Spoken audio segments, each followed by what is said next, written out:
both Gibb and I, this poem jumped out at us right away because of the vivid imagination and language, so enjoy.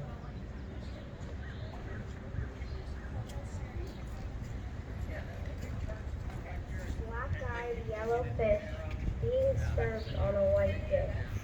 It was not fried yet, but he was cooked still, with another big red fish that was not cooked but fried. Eye is small and tiny, his fins are yellow, orange, and black from every corner. His mom, yellow and white, who was screaming for her son. So the sun came.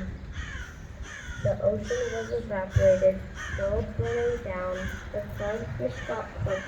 Someone put Pepsi in a Coke bottle, so the world blew up.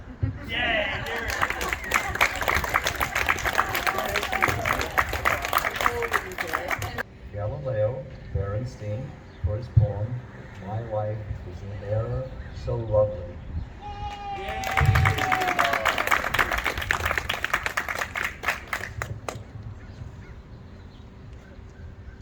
My life is an era so lovely. The present is always sadder today. My heart is at the sunny beach. I imagine a foggy river in the winter. I'm in bed in a tree. No one knows what. Thank you, Galileo, very much. I'm really able to put pictures for you.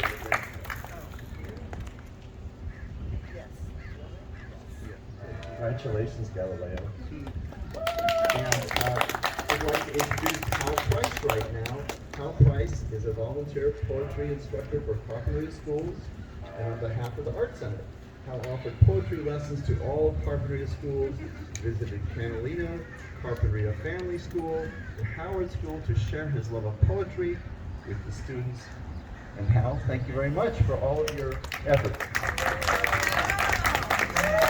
Poetry is my art, and became my art also.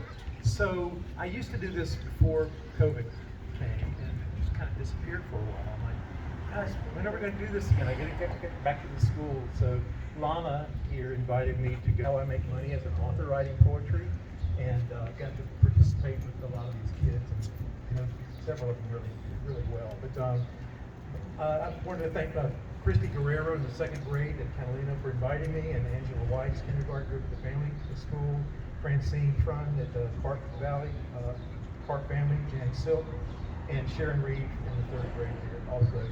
And we just talked about poetry, and these kids, we talked about different kinds of poems, and we worked on them, acrostic, limericks, rhyme, haiku, 575.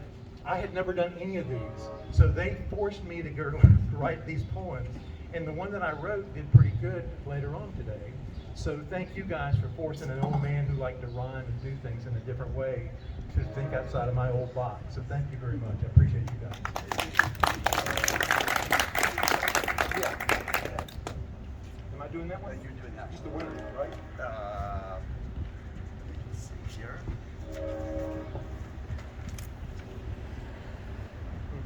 Oh.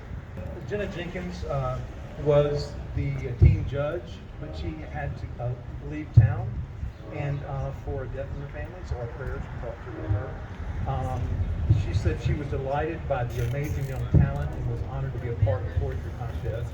She asked that we tell the teen poets that they are amazing young writers and to please keep writing.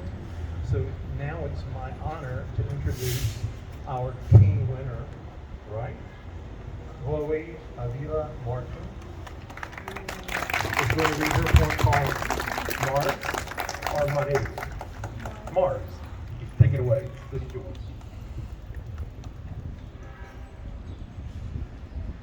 I'm gonna fly off someday to Mars, watch the horizon amongst copper dust and ancient rock. Then maybe I'll fly off again, explore a new planet, leave the solar system, never to be seen again. They may call me a lost astronaut, somewhere up in space, unknown, but I'm home right here among the stars.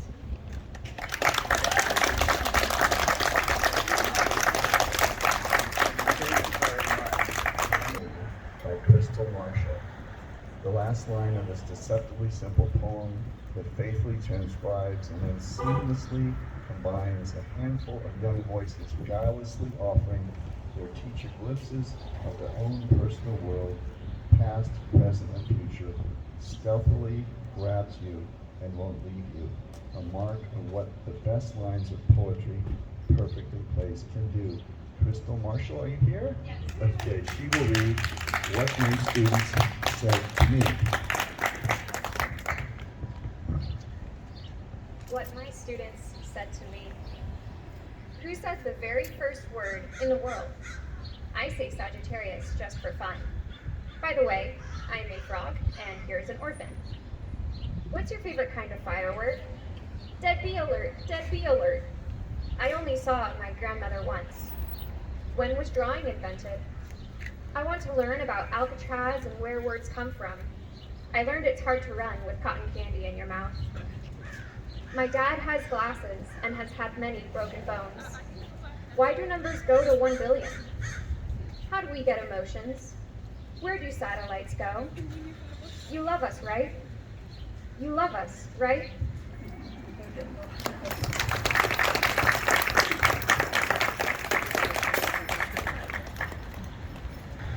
All right, we have another young honorable mention who just arrived. And Olive, if you would come forward.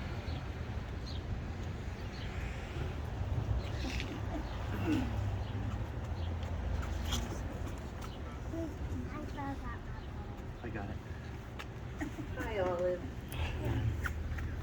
We loved your poem called Rainy Day. My husband and I read it. We thought it was very special, and we'd like you to read it to the group. Hold it off. Okay, go ahead.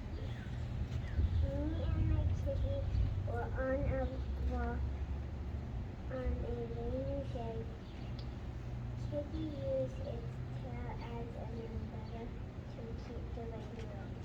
And there was also a lovely, After much deliberation, 2 poems vie for first place. The first is No Faults to Find with the Humanette, and the other is The ABCs of School Shooting Massacres. Indeed, they seem impossible to award one apart from each other, which you will hopefully understand as you hear them read together. Poetry, at its best, shows us something that is surprising and yet universal, through their unique combinations of tone and substance, structure and sound. Poems change the reader. In each of these winning poems, we hear a story we think we know, shown to us in a new way. Both bring surprising uses of form without taking us out of the poem or away from the author's distinct and clear voice. Is Zachary Murphy King here? Is that? Okay, good. Zachary Murphy King won for No Faults to Find with the Humanette. And his mother, Debbie Murphy, thank you, Debbie, will read No Faults from the Humanette. I'm reading this because Zach lives in Russia, and who would have thought your son would live in Russia, right? But he met a woman when he was there studying for his PhD, and from Turkey, and they married kind of quickly, and so he's been there for a year and a half. So his poem is No Fault to Find with the Humanette. Pronounced the doctor after long review of our space baby, tiny body magnified onto a screen through tiny sounds, through gel spread coldly on wife's tongue, to scene, outline, slight of a wispy, chalky, perfect human being against the blackness of outer in space. Not even 2 inches long, a clot, a dot, but having already now a universe of flesh and bone, a face, my nose, your froggy eyes, says spouse, a body, limbs and count them, toes and fingers, organs all, down to the flowing blood, down to brain in butterflying form, down to the inner chambers of the heart. All solidly within the norms of humanness. And though this child of ours is still unsexed, A pelvic inclination brings our doctor to her find. A Dvorchka, I translate it to her, a girl, and my love's eyelids pour with wet hot tears. A happiness in human half defined. Meanwhile, I calmly place a mental X upon one half of chosen names. For me, our baby's being hasn't broken through from cosmic visit down into the inner chambers of the heart. And so I translate on the jargon, so much unknown, the doctor's verdict, Pretensky, ke chivaleko niet, no faults to find with the human net, all blissfully God-blessed fit. And here the doctor stays apace in her speech and waits for the 60-millimeter daughter who's turning in her amniotic bed to come to rest. She settles down to nada. She opens first her mouth and then her father's. Here I saw her breathe. Here she stopped my breath.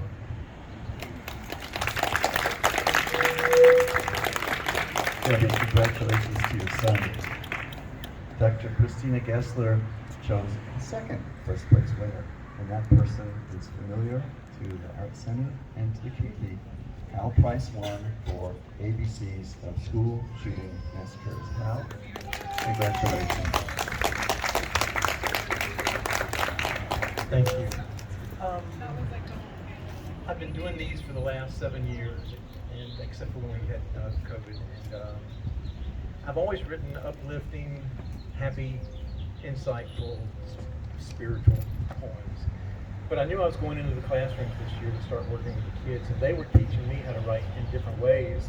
And I decided I had 3 poems ready by March the 20th. And on March the 27th in Nashville, Tennessee, I decided to change what I was going to write about. And getting to go into the schools and see the kids after that incident touched me deeply. So I wrote a poem where I start each letter of the alphabet with a line of the poem. It's not quite acrostic here, but it works. Okay. So this is my poem. I've never been controversial in my life. I'm a little anxious about this being in the paper because some people aren't going to agree with me, but I believe in human life, and I believe in love, and I believe in our children more than anything. So here we go. The ABCs of a shooting school massacre. Assault weapons in school are too commonplace now. Bloodstained walls in our classrooms are accepted somehow. Chaos rules our new nightmare. How can this be true? Deadly weapons in hands of misguided few. Every day we watch lives that are stolen away. Families cry out in horror. No words left to say. Gun laws fall short, feeding lobbyists greed. Horrific live coverage makes bereft parents plead. Innocent victims shot down now with no chance to fight. Just statistics and tears from this non-ending blight. Killing weapons and suffering mixed with horror and pain. Lax rules and blind leaders make us face this again. Mass shootings strike fear in those captured inside. Not a good place to stay when there's no place to hide. Our outrage lifts prayers, Lord, but nothing has changed.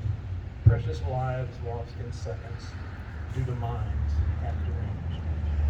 Questionable actions take lives in ways vile and abhorred. Red flag laws in most states are all being ignored. Silence drowned out by bullets and screaming galore.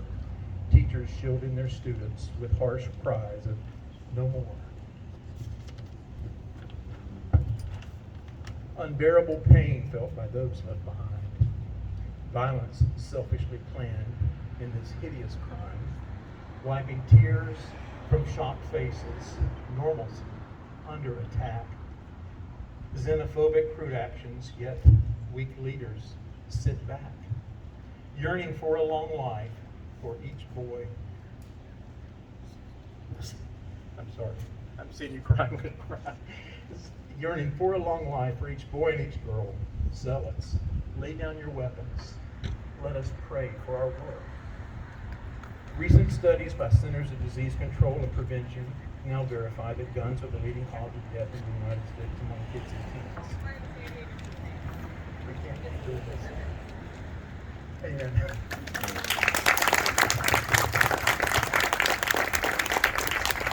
Thank you very much.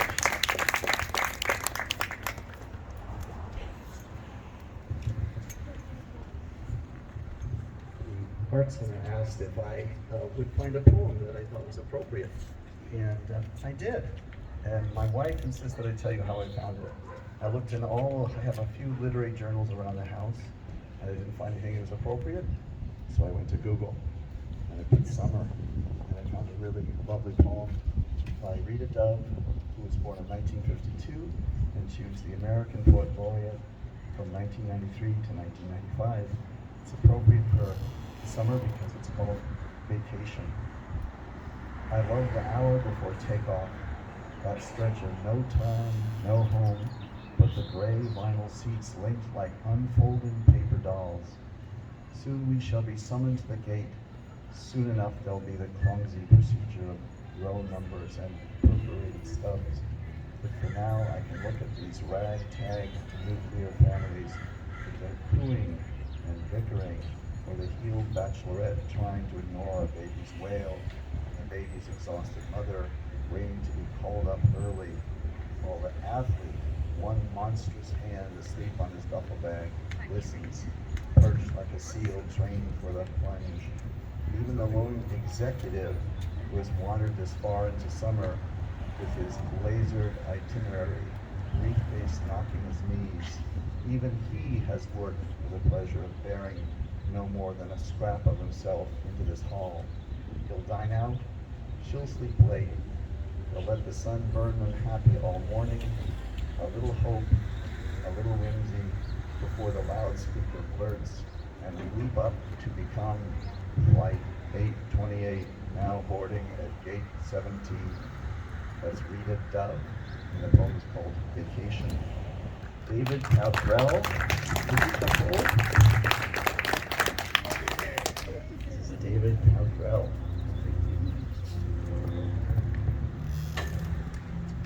So I get the pleasure of doing some thank yous, and I'm going to start on behalf of the Linda Fairley Carpentry Arts Center, the board of directors, volunteers, the donors. Thank you guys. Poetry is vital. It's a vital art form, and we're so grateful that you guys spent time to put your paper and pencils together and create this wonderful art form for all of us. So thank you for that. I also get to thank Gib and Zoe. Thank you guys for making all this happen, and your passion is infectious. So there's a lot going on at the Art Center. Next week is going to be the Chalk event. The city is involved, we're involved. 10 o'clock on Saturday and Sunday. We also have a concert coming. We have a concert series every third Saturday, and so if you get a chance, come to that. That's open to the public. It's free. All ages. We have beer and wine and pizza. What are the good things? Just if you get a chance, go to the calendar. Carpentry Arts Center calendar is there, and I printed it out. It's lengthy, and there's lots and lots of things that are announced, but I think your best bet is go to the calendar yourself and take a look at it. It's incredible. There's events, there's programs, there's just all kinds of great things. So that's all from me. Again, thank you guys for celebrating the art of poetry. Grateful for that. Woo! Thank you, David, very much. And Yvonne, I want to ask you, I think we need to see some people for photos, don't we? Yes, please. Spring has come to Carpinteria at last. Morning fog has rolled away. It's only a memory now. June bloom is gone. Good riddance, I say. July is here to stay. For 31 days, we'll go to the beach and play. Celebrate the 4th of July. No more fireworks, of course. They're illegal in Carpinteria. Families gather for backyard barbecues. Some have picnics in the park or on the beach. There is sure to be lots of sun. What could be better than the beach on holidays? Crowded or not, the breezes blow to cool us off. And little kids build castles in the sand with new shovels and pails. Waves roll in, one right after another, as it begins to cool off when the sun goes down. A beautiful sunset fills the sky. Could this be what they call paradise? We are fortunate to be a part of it all. Our small town has many things for visitors to see, like antique shops and good places to eat. Cute little bungalows stand by the shore. Those small houses sell for millions of dollars now. Celebrities come to our town, building mansions behind high walls where they can hide out or blend in when they come into town, where they like to shop in cute little shops all around town.